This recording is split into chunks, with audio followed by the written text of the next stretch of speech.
Steve Martin, I was born a poor black child. Well, I kind of remember that. All right, I was born a poor black child. I know, he's so funny. No, but Dad was born white. I know, it was just a funny thing. I know. Just, okay, that was supposed to be funny too. Anyway. You're going to start? Yeah. Okay. Anyway, okay, Dad.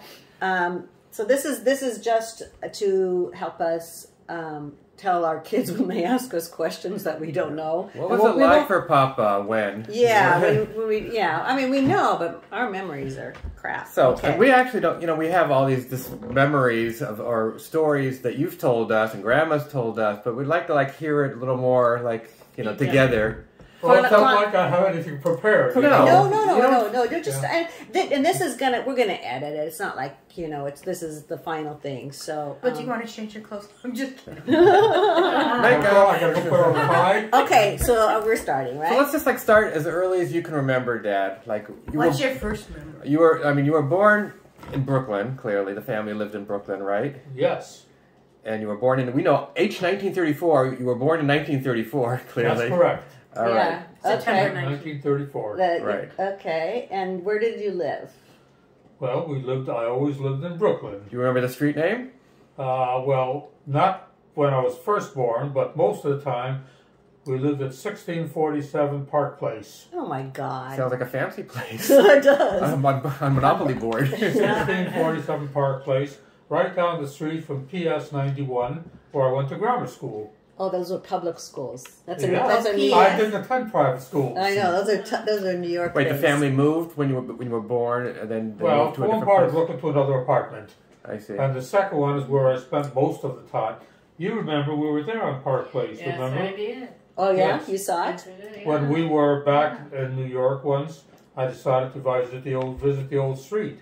We went back to the old street, and right next to our building was a candy store that is now all shuttered up. Oh. And on the corner was Chabowski's grocery store, which is now all shuttered up. And it was an all-Jewish neighborhood then, and now it's an all-black neighborhood. So while we were there, you may remember, a black guy came driving down the street, looked at us, and we really looked out of place.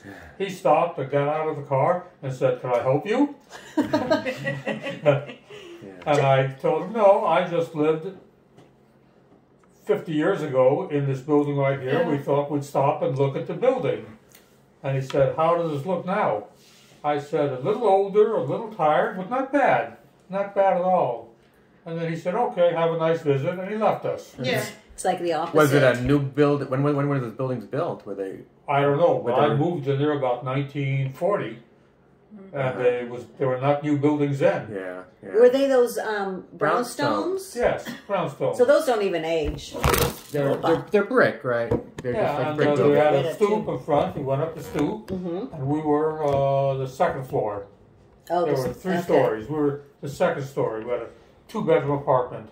I shared one bedroom with my sister Alice, and the parents had the other bedroom.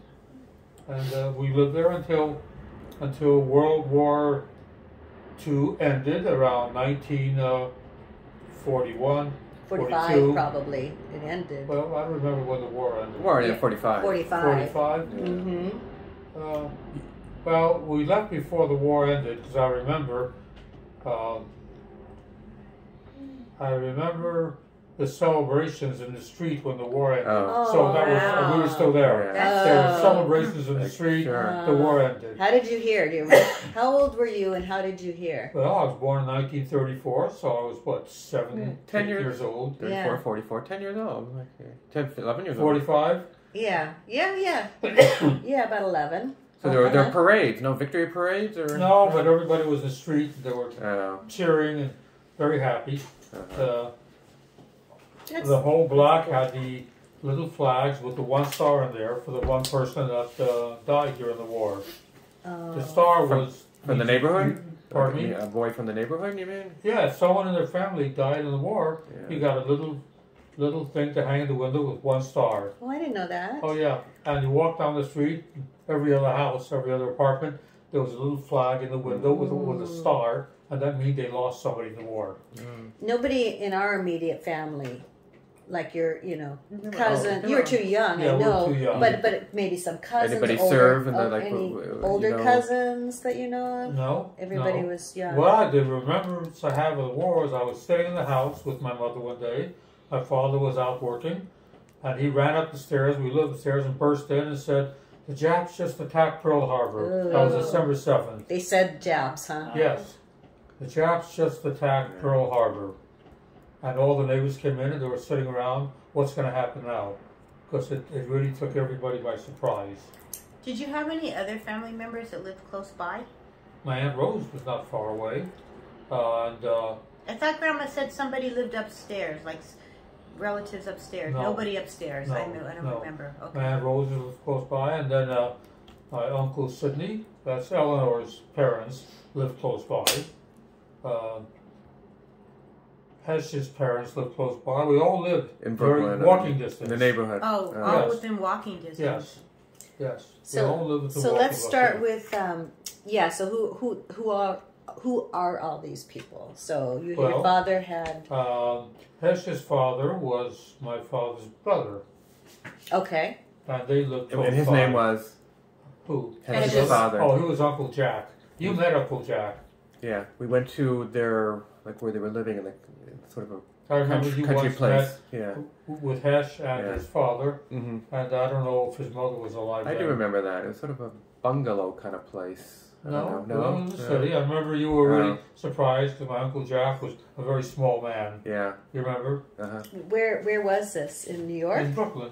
David met Uncle Jack in Brooklyn. Yes. Where were we? We weren't there. I'm not sure I remember. I don't know. Well, I So- remember you commented that he was a very little guy. So Uncle Jack was your father's Brother. older brother. I think he was younger. Uh-huh. I think he was younger. And let's see. And then Oh, Grandpa wasn't too tall, was he? who? Grandpa? Or Sammy? Sam? He was not tall. So- No, but he wasn't. But he was a lot taller than Uncle Jack. Oh. Jack looked like a Oh. very small person. Jack was Harold's Harold's father. So Hesh, you grew up with Hesh in the neighborhood then? Yeah. Yeah. When you were kids? Yeah. Yeah. Your cousin? I mean, the neighborhood, 7 or 8 blocks. Uh-huh. But that's the neighborhood. Yeah. Yeah. The same And childhood. then Uncle Sidney was another uncle, father's brother, and he was 3-4 blocks away from Uncle Jack. Everybody lived in the neighborhood, except Aunt Sophie. She lived in Brooklyn, but not in the neighborhood. We had to drive over to her house. And how is Sophie? Who's she? She's My the father's youngest. sister. Father's There was sister. 1 sister and 5 brothers. Wow, 5 brothers. And they all, 5 brothers. it's pretty, pretty amazing they all made it to America kind of separately. Separately, Uncle Jack came by, he was in Mexico, and he spent some time, I don't remember if it was Cuba or Mexico, because he couldn't get into America, and then from there he immigrated into America. When they left Europe, they left piecemeal. And Why Jack, did they all leave? life was bad in Russia. They lived very poorly, they lived in small villages, they lived like Tevye. And your father's father was a cantor. My father's father was a cantor, and I haven't seen the picture in years, but I remember seeing him with a big tall hat and a black robe, Really? and my father would sing with him. Yeah, And Isn't that something? yeah. my father, in all the years I grew up, he never ever went to services, never went to temple, but on Passover we'd have a seder, and he davened, and he really knew how to daven. He sang and he davened, because his father was a cantor. He grew up with it, but he never attended services. His Hebrew, he could read Hebrew. He could read, and he'd open the Seder, and he would daven from the book. Mm-hmm. I remember him singing and davening, you know. What did Grandma and Grandpa, what did they speak to each other back in those days? Was Yiddish. They spoke Yiddish to each other. Yes. I mean, years later, They they always spoke, eventually they spoke English, but Yiddish was really more their native tongue. So was your first language Yiddish? I always understood Yiddish. I really didn't speak it for any reason with them. They spoke English, and I spoke English outside. But when they spoke Yiddish to each other, I understood everything. You know, so... And Grandma and Grandpa always spoke Yiddish to each other through the years? No, not always. Those are things always. In the end, more and more went to English, little by little. Coming from Russia, they only spoke Yiddish in Russia. Of course, they didn't speak English, and they really didn't speak Russian. So their only language in Russia was Yiddish. And once they came here, little by little, they transformed into English. But Right. And they met here in they met here in Brooklyn. Brooklyn, They met right. here in Brooklyn, yes. Right, right. Yes. So how long were you in Brooklyn then? Well, I came to California when I was 12 years old. Because I remember the year after we came was my bar mitzvah. Yeah. So I know I was either 11 or 12 when we came to California. And you bought the house right away that I remember in or did you live someplace else? Well, I don't know which house The you house remember. that Grandma lived in Burbank. Not that house, no. We had another house in L.A. I remember the house cost $7,000. Yeah. I remember that. So why did the family move? I mean, why? It was From where? From Brooklyn. Why did you guys My decide to come to father was California? always sick in the wintertime. He had really bad arthritis and rheumatism. And the doctor said, you got to move to Arizona or California because there's nothing we can do for you here. And he was really sick, always in the wintertime. And either Arizona or California, and he had a lunchman in California. Who was that? Moshe the Mashigana. Oh my God. That's what everybody knew about. That is a- Grandma must have loved him then. He was from my father's village in Russia. Okay. And so that's the lunchman from your village. And he was Moshe the Mashigana. So there's no family really, just No, he was Just the Moish. first one in the family. So we came out, and he was a window cleaner, Moshe the Mashigana. Oh. And he took my father to work with him. And my father worked with him, and eventually he got his own route. But what did Grandpa do in Brooklyn? He had the Brooklyn? laundry business. Yes. My father was interesting. He always worked, but he never had a real job for somebody. He always found something to do independently. There was a laundry on the corner, so he got a little truck, and he went up and down the block, and he made deals with people. He would pick up their laundry, take it there. When it was done, he would return it and give it to them, and he charged an extra $1 or $2. And the truck was always full of big white laundry bags, and he would run up and down the stairs, up and down the block, both sides, and he would pick up laundry and deliver it, and that became his living. He took it to a laundromat? Not a laundromat, a laundry. There Oh. weren't laundromats then. Oh. So he didn't wash it. All he did was collect. No, all he did was, so they didn't have to take the bundle down to the laundry. He took it in, and then when it's done, he picked it up and returned to their house. Ah, like a dry cleaner, but a laundry. Yeah. Laundry. Yeah. So he just had to have enough money to buy the truck, I guess. He got the truck, Yeah. remember the truck, And then he had a service. and the back of the truck was all empty, so he had room for all the laundry bags. But he put in benches that you could fold up. So on weekends, he would put the bench down, and we'd go around to all the cousins, and we'd take it to the beach. Oh. And we'd sit on a bench in the back of the truck. What about the seatbelt? No seatbelts. Yeah. Yeah. No, but the benches were like you could fold them up. They were hanging on chains. And they were up for the laundry bags. And then when we went to the beach, all the laundry bags. So you remember that going in the back of the laundry truck? Yeah. That'd I be do. fun. Very entrepreneur. Yeah, he always found something to do. And he's smart. That's the only way you're going to make a little extra money. is when And you don't have good command of the language. Yeah. Yeah. Probably didn't He sound did good. not pick up English. My mother was very good in language. She spoke English like an American in the end. Yeah. My father always had that accent. I remember that Yeah. accent. I remember Yeah. it clearly. And he never spoke. He spoke English well, but not like my mother. And most of the customers, I imagine, the clients were Mostly Jewish people. Yeah, the whole block, both sides, the whole block was Jewish. And no one had washing machines at home. Oh, no. So everybody needed the service, basically. Yeah, but they used to take a bundle and walk it down to the laundry and bring it, and go down and pick it up, bring it back. So he would go with the truck and load it up for the whole block, and then return bags of laundry. I wonder how he got that idea. Were people doing that? He got that. I don't know if he did it. That's what I don't know. Yeah, there was a real need for it, and he Probably in some filled it. neighborhoods, but Yeah. nobody did it in our neighborhood. Uh-huh. So he became the laundry man. And he was able to support you. I mean, Yeah, he made a living. He made a Yeah. living. You didn't feel like you grew up in a poor house, that you didn't have enough of anything. I don't remember ever feeling deprived. Yeah, No. you were on par with your neighbors. It wasn't, and friends. yeah. You had it food and wasn't, you had meat you had every day. It And was all probably lower middle class, that. Uh-huh. you know, but we weren't poor. But everybody was struggling. It was right after the Depression. Yeah, it was, Yeah. it was a working class neighborhood. Yeah. It wasn't the doctors living in up and down our street or lawyers or. How did the Depression affect your family? Do you know? You weren't really born. Well, he's born in the middle of it, 34. a lot of people had a hard time. My father always had the laundry to pick up and deliver. I know. You'd think they'd wash their own clothes at some point. What's that? You'd think poor people would wash their own clothes and hang it up. Well, Not everybody could afford some this did, service. some didn't, I guess. Yeah. Well, the first place was no place really to hang it up, Oh. you know. And my cousin Harvey, his father in the laundry during the Depression would go down to the docks every day.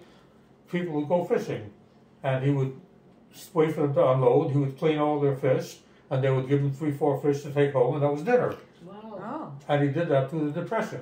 He always went down, cleaned the fish, brought home the fish, and they had fish for dinner. Yeah. You know, so Times have changed. You can't do stuff people like that found a way to make a anymore.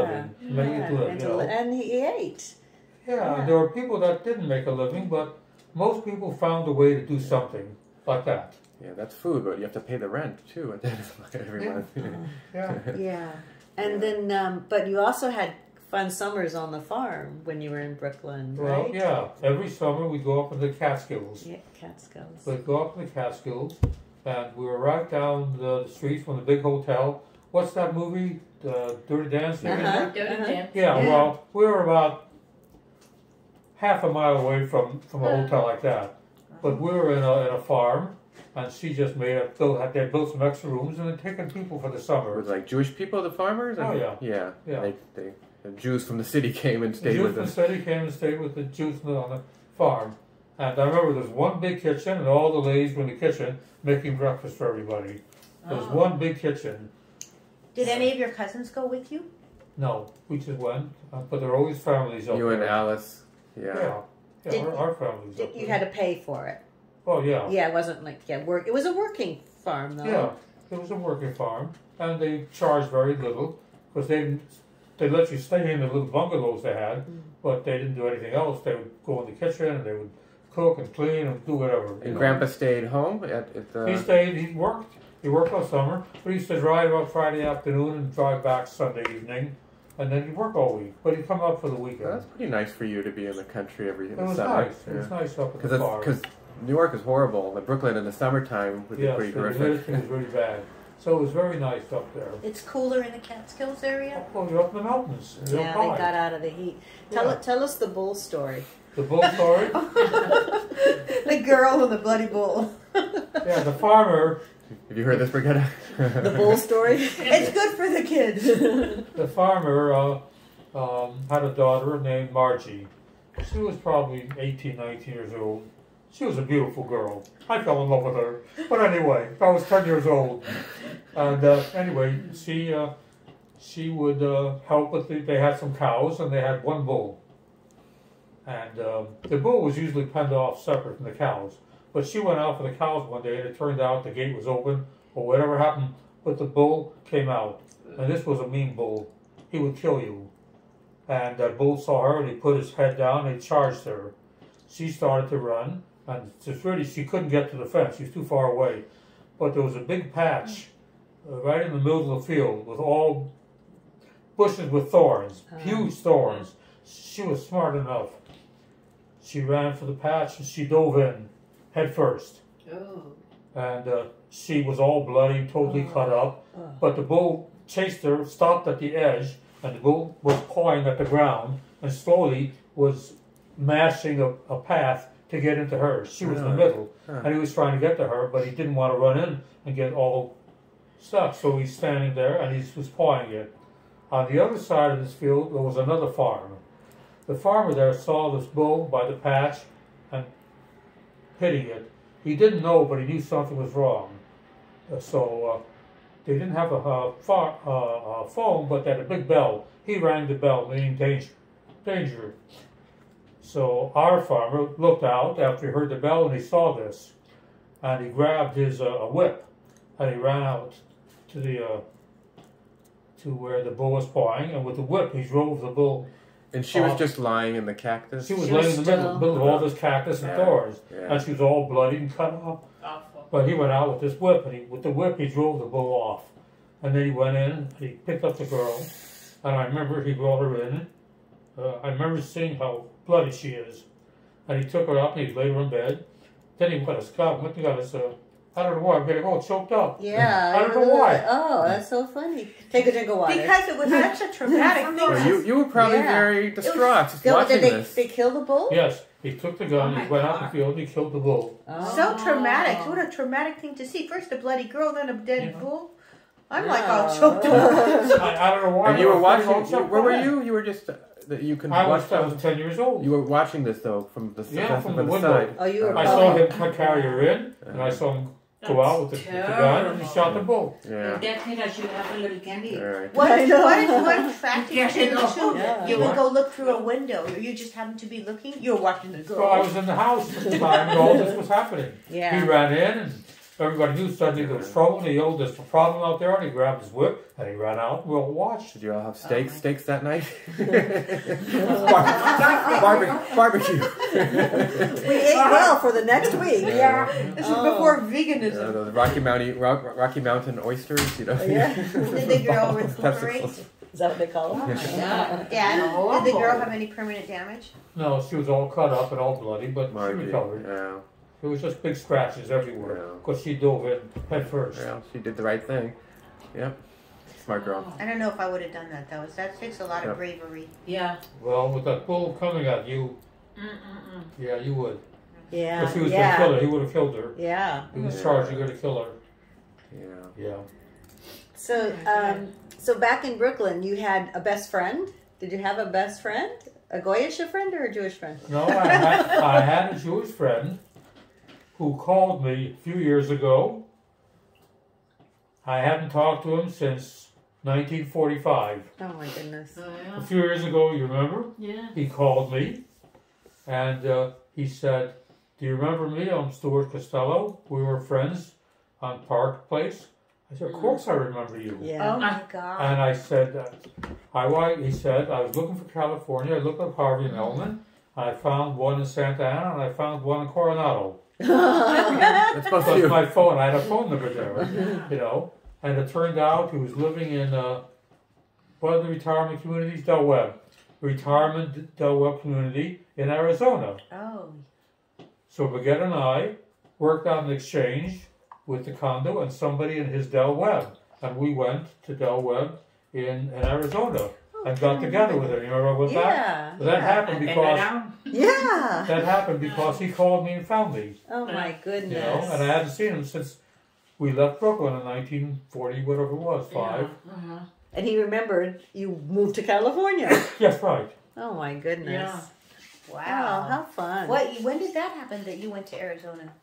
What was that, 5 years ago? I don't know. Longer than that. Yeah, it's probably Yeah. 10 years I ago. remember Yeah. A You few did that. years ago, he Yeah. called me, and he was retired. He'd been in the insurance business, and they retired to a Scottsdale.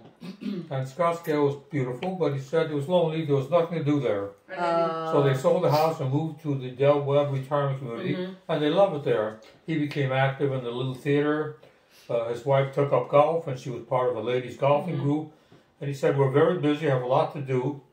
And Scottsdale just was, as retired people, there was just not much to do there. Yeah. So they really liked it there. Did you relive old times at all? Yeah, did we you, did. you We talked reminisce? about it. And we spent quite a bit of time with them. We spent a week there at the Del Webb, you know. And we did an exchange with some friends of theirs who had a second home. Well, actually, they had a second home there that they rented. So when I tried to work out this exchange, we got their second home. Yeah. And they were friends of these people. And then after they came to Coronado, they never stopped calling me. They wanted to go back. Yeah. And they said we could have the second home. They lived in a bigger house. We could have their house. Or the big house. But they really wanted to come back to Coronado. But I really didn't want to go back there anymore. Back. Yeah. So that was the end. But we had a nice exchange there that week. And So I have a question. I have like a vague memory of you telling me when you lived in Brooklyn, when you went to school, you had to walk on certain streets and not go down other streets. well, our block on both sides of the street was all Jewish. If you went around the corner, it was all Italian. It was dangerous to walk on the Italian street, Oh. you know. And so we avoided that. The school was only a couple blocks away, but you did it this way. You didn't walk Did the down. Italians go to the same school as you? Some of So them you did, so you yes. see them in school, Some but, of them did, yeah. but you don't really mix I with remember them. Frankie in our class. He's an Italian kid from around the block. And Frankie was a tough kid, and I used to mouth off to him all the time in school. I was really afraid of him, but in class he couldn't do anything. And I avoided him outside of school. Could you run faster than him? Well, I just made it a point to avoid him. Whenever I saw him, I was on the other side of the street, whatever. So he never caught me outside of school, but he really hated me because I was a real smart aleck in class to him. Were you a smart aleck in class? So what kind of student were you, in other words? Were you like, did you get in trouble or were you? I didn't get in trouble, but I wasn't a terribly motivated student. Oh. Nothing ever changed. Oh, that's not true. I don't think so. Well, Really? I was motivated. Well, I was motivated in court reporting school. I really Yeah. never found anything in school, in regular school, that I was interested in. Did you play an instrument? Well, I took violin lessons because the Jewish hero in this world was Yasha Heifetz. You remember him? Uh-huh. So every Jewish kid had to take violin lessons. Yeah, sure. A famous He was violinist. famous. Oh, Yeah. I only know Yitzhak Perlman. Yeah, I No, came later. he was before Came Yitzhak later. Perlman. Yitz, He was earlier. Yitzhak Perlman probably took it because of Heifetz. Probably motivated to take lessons, but yeah. So I did play the violin, but I was not terribly motivated in that. Was there more to this Frankie story? Do you ever? No, he never caught me. He I never was caught you? safe. Yeah. Yeah. I drove him crazy in class, and he never found me outside of school. He came looking on our block. Well, he came looking. But at I went school, upstairs. you never got beat up or anything at school, or At school, no, No. I did not. You were smart enough to stay away. with I was the, smart enough. uh-huh. I didn't want to get the fight with the Italian kids. Yeah. No. Yeah. So they just didn't. You didn't like any of none of the Italian kids and the Jews played nice. Well, I don't say about any, but You're But they we weren't didn't socialize with each other. Even at school, you stayed separate a Yeah, little bit. yeah, they had gangs. We didn't have gangs, but we socialized with each other. They had gangs. Were they children of mafia? The Italians, not them. There was no They were just mafia. immigrants. Everybody was an immigrant. Those kids grew up maybe to be mafia. Frankie probably became What a are their- soprano. Were there Irish there too, or what other ethnic No, our groups? block, the Irish were all in Boston. Oh. They all became cops in Boston. Yes. They did. They live in the North End, North City. Yes. The Irish kids all became cops or priests. They had to do one or the other. Otherwise, they were an embarrassment to the family. They were proud of them if they were cops, and they were proud of them if they became part of the clergy. Right. So that's where all the pressure went for the Irish. Did you go to temple when you lived in Brooklyn? Not on a regular basis, but yeah, there were occasions. I remember Simchas Torah, going with the sparklers. Mm-hmm. I think I got a girl's hair on fire once. with the sparklers. Did your father not go with you, or he would go? Not really, not really. Grandma I was Grandma think- more religious? Well, Grandma's mother was religious. My grandma was religious. Ah. My Bubby was And religious. she never spoke any English. Well, a little. A little. She always went to night school to learn English, and she always learned a few words, but she could never really converse. But even when we moved to California and she came out, she found an Orthodox shul near her house, and she always was in the Orthodox shul. So she didn't give up her religion. No, she didn't. She lived with you. No? She lived with us some of the time. Oh. She came and went, but she ended up living. She had an apartment on Fountain Avenue In in L.A. oh. Just over the hill from the valley. Mm-hmm. You come over the hill from Burbank, and you come down near towards Hollywood Boulevard, or Franklin Avenue. Yeah. Mhm. So she found an Orthodox shul, and she used to spend the holidays there. And she So went when you there. moved from Brooklyn to California, with you and Grandpa and Grandma and Alice, and your and your grandmother. No, she came along later.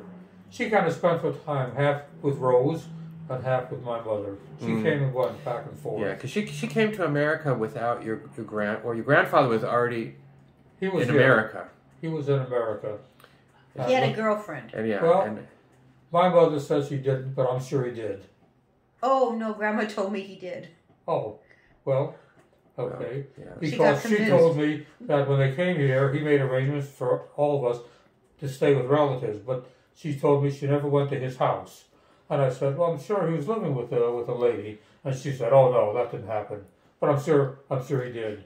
Mhm. Of because we never went to his house. But he had come up to our house to visit us every now and then. Yeah. But never saw him in his house. Yeah, Grandma said that he was he was not religious anymore, and his wife, his previous wife, was still very religious. Yeah, and so they just yeah. So they so he'd become Americanized, and she still had a wig or schmata on her head. Yeah. And They said he was kind of a fancy dad. He walked with a nice cane with a gold handle, and he just saw himself as a different person. Right. Do you remember him at all?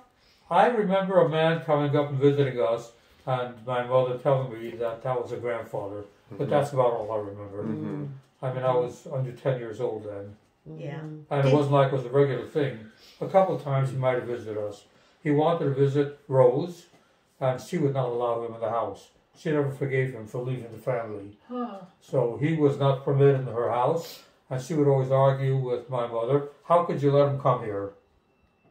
Did he support his I really don't know if he did. I don't know if he contributed anything. But he did, I think Grandma told me that he did send the money for them to come Yes, to he America. helped them to come here. Yeah. Yeah. And that was that whole trek they had to make from Russia, right, that across was Europe. a 2-year trip. 2 It years. took 2 years to get here. Russia to Paris? Well, two. Russia Where they took a ship from probably from Amsterdam, maybe? I don't know where they. No, Grandma said you walked to Paris. The papers were in Paris. yeah, They had to go to the embassy in Paris. yeah, they left. We walked out. They walked out. Rose, my mother, and their mother walked away from their little village and started walking. And they went from village to village. And every village they went to, there was a local rabbi who made arrangements for them to stay with someone. They would stay there a little while. My grandmother would be a cleaning person, and they'd get a few dollars, and then they'd walk to the next village and do the same thing. And then eventually to Germany, and they did the same thing. That's where they learned to speak German, because they lived there for a while. My grandmother got a job as a cleaning woman in the house, and somebody took care of them. And anyway, it took 2 years to get to that port in France, where their father in New York had made arrangements for them to have a ticket. And when they got there, they got on a ship and came to America. Right. But it took 2 years to do that. That is incredible. Yeah, they had a bride. Did they have a people. passport and things like that? I don't know, but I assume it took Yeah. them 2 years, and they To got get all of that. They don't. And They, they- I don't they think they got had that. they had visas back They then. got whatever they you know, needed. just paperwork to travel. Yeah. And then they got here, and he had made arrangements. They had other relatives here for them to stay. They slept 3 in a bed in other relatives' house. My grandmother and Rose and my mother. They had a bed for them somewhere, and that's how it was. Mm-hmm. Yeah. You want to take a break? You good? I'm Oh, good. good. Go on a roll. I'm Good. Anything more from the Brooklyn years that we want to talk about? I don't know. In those days, was Grandma talking to Rose? Well, in those days they were living together. They were family. No, I meant when Oh. you were born and Alice was born. Well, after Grandma married. Rose married also Rose married. the same time when Grandma married? And when we lived in Brooklyn, they were talking. Well, if you call arguing, they argued and they talked and they fought. And then Yeah. we came to California, and then there wasn't a lot of connection. They were in New York. And I wonder why they didn't want to move to California. You don't know. They They were like happy in New York. I mean, it was probably a hard decision to leave the family. Yeah, it was. And even my mother was very unhappy when we came there. She was very lonely because in Brooklyn she had the whole family was there. Everybody was there. And my father's family. And my father's family was just like her family. She was very close. Like with Hesh's parents, it was Hesh's father, and Eleanor. Your gardener? Gardener. Oh. Yeah. Good God. Oh, Somebody's not gardener. ours, Anyway, so my father's family and then Rose, it was really like one family. Everyone was together. They were very close. My mother was very close with her sisters-in-law. My father had 5 brothers, or 4 brothers, and all their wives were all there. So everything was always a whole family. So we came to California and she's really alone and terribly lonely. Terribly lonely. Do you remember, like the show in the movies, like the Woody Allen movie Radio Days, sitting around the radio and listening to programs at night? Oh, World War II, mostly World War. I remember when we got a radio and we had to find out from all the neighbors what stations, what's on where. And I used to listen to the Lone Ranger and all the soap operas. Yeah. Some of the soap operas continue right up until now with the same name. Like what? Bold and Beautiful, General Hospital, One Life to Live. I can name a few. Like Love is a Many Splendid Thing. no, not like Pay and Place or No, right now I can't think of Okay, it, but I okay. heard them here. Okay. I heard them here. They had But I remember- soap operas on Yeah. TV. I mean, I knew they had the Lone Ranger. Oh, only the Shadow knows. Yeah, I watched Yeah. The Shadow. The Shadow. Abbott and Costello. Uh-huh. Oh, and they had comedy. Yes. But mainly listened every night to Gabriel Heater, who was a news broadcast, and he would report on the war in Europe. And every night we'd listen, and that's when Germany was making the big attack on Stalingrad.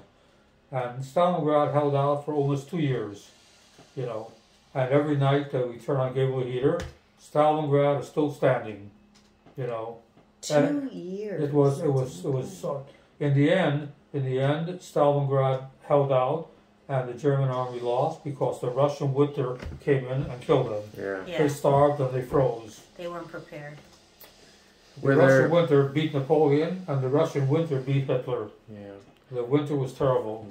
And, well, the supply lines ran out. They got bogged down in the snow of the Russian winter. And the advanced troops suddenly found themselves without food, without supplies. Because that was all buried in 10 feet of snow. The Russians were pretty smart. They had villages all the way. And when the German army came in, the Russian village would defend as long as they could. When they couldn't defend any longer, they burned everything. They burned the whole village. So there was nothing there that could be used. And those that didn't die retreated to the next village.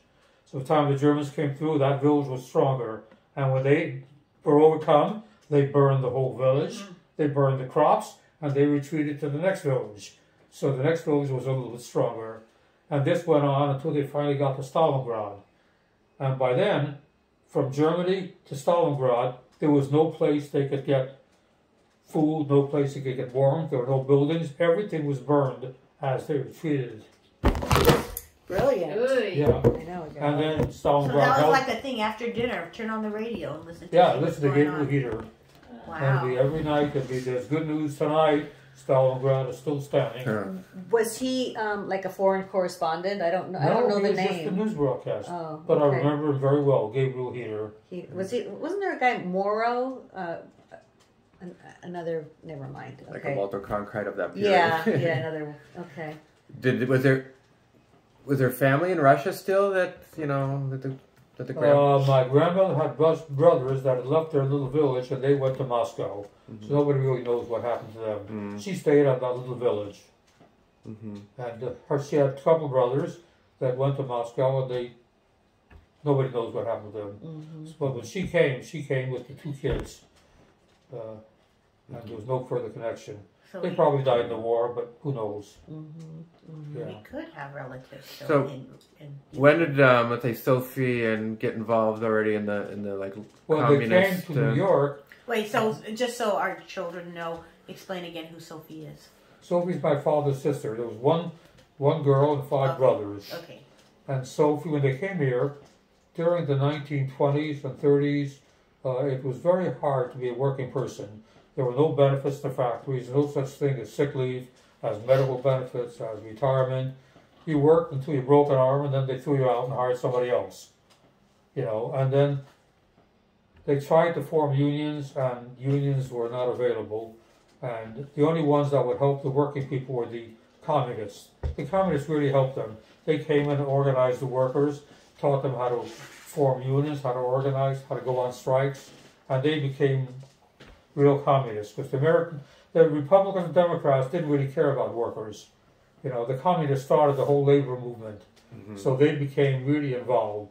The rest of the family were attached, but more on the fringe. But Sophie became a real believer, and her husband, and they became very involved. And you know the story, you saw the story about Sophie. She went to work for the Communist Party, and down in, I think it was Tennessee, was it? They wanted to organize and unionize one of the factories, and she was one of the organizers that went down there. And the people that owned the factories, they hired these thugs to go in and break up the strikes, and there were a lot of fights, and somebody got killed. and some of the union organizers, which included Sophie, were arrested and charged with murder because there was somebody that died. And the union back in New York, they sent out lawyers and they got them released. There was no real evidence, but that's... Was it illegal to unionize, or because there were laws against it? No, nobody cared. Oh. The police used to stand there and watch. To her dying day, my mother hated the police and was afraid of them. They'd stand there and watch while the thugs would come in and beat up the union and get people. Oh my God. They were trying to organize, and they just stood and watched the whole thing. But they were being paid off by the owners of the factory, and nobody cared.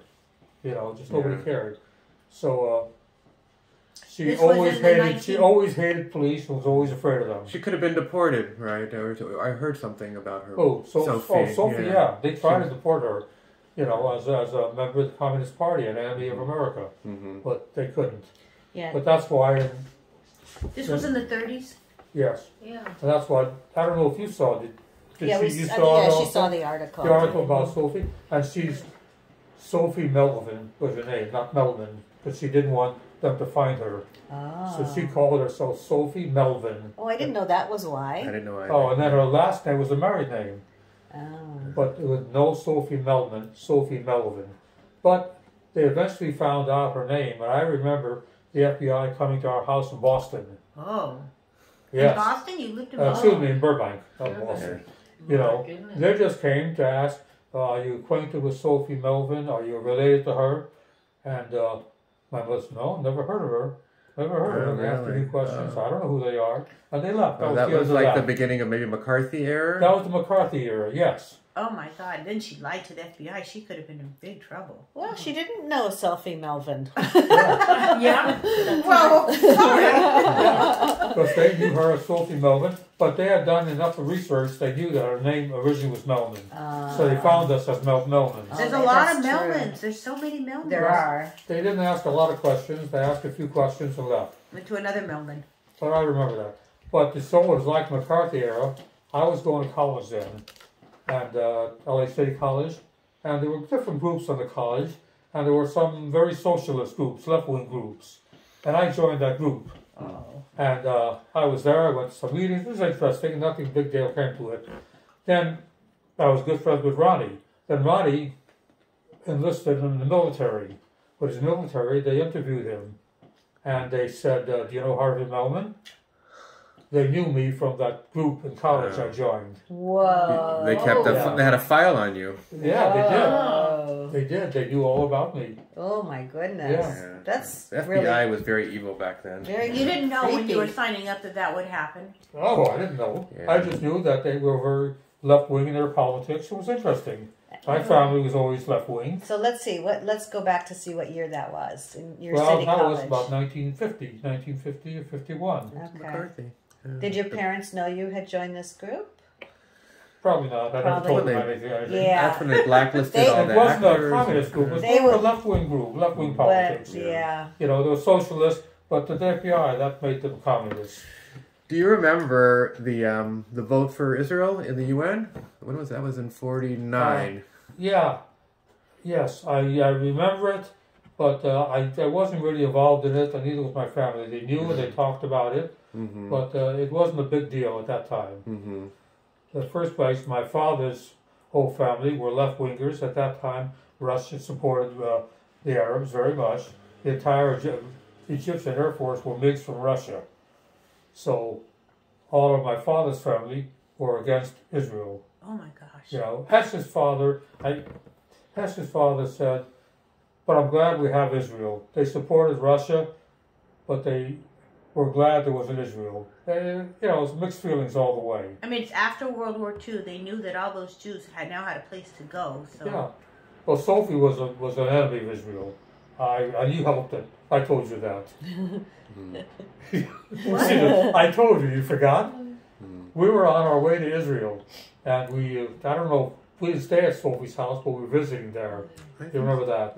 And Sophie talked about how terrible it was, what the Jews were doing to the Arabs, and blah, blah, blah.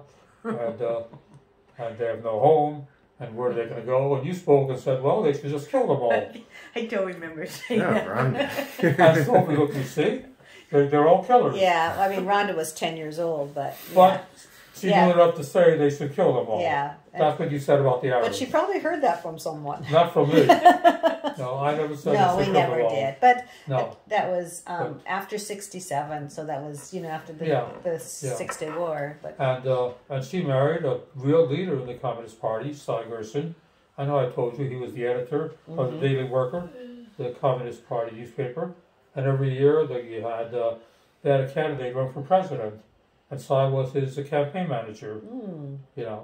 So they were really big shots in the party. The rest of the family were kind of on the fringe, and it all came from the labor movement. They were all factory workers, and nobody except the communists would help them organize and teach them how to unionize. And so how do you think you became such a supporter of Israel? Doesn't sound like your family. no. But Grandma was in Hadassah. She did. Yeah, that's true. She was a big. Yeah, Hadassah was as the years went by, Yeah. as the years went by, she became Because- very involved in Jewish movements. Yeah. And the Jewish movements were very supportive of Israel. Right. So that's where Yeah. you heard, because you really didn't have that background. No, I didn't. But you I joined AZA at some point. Yeah, but that wasn't really Israel. That was a Jewish organization. They Yeah. My supported friends were all Israel. Jewish. American Zionist Association. Yeah. But it really didn't have much to do with Israel. No, it did. was just It didn't. a name, I think, at that point. At Yeah. that point, though, it was popular to support Israel. Yeah, it was. Buying trees, remember? You want a little break? No. Have a, But I don't have anything else to say. have a drink. No, well, we'll stop and take a quick break Okay. here. To see, Off I the don't know, record, I don't know, just to see how it.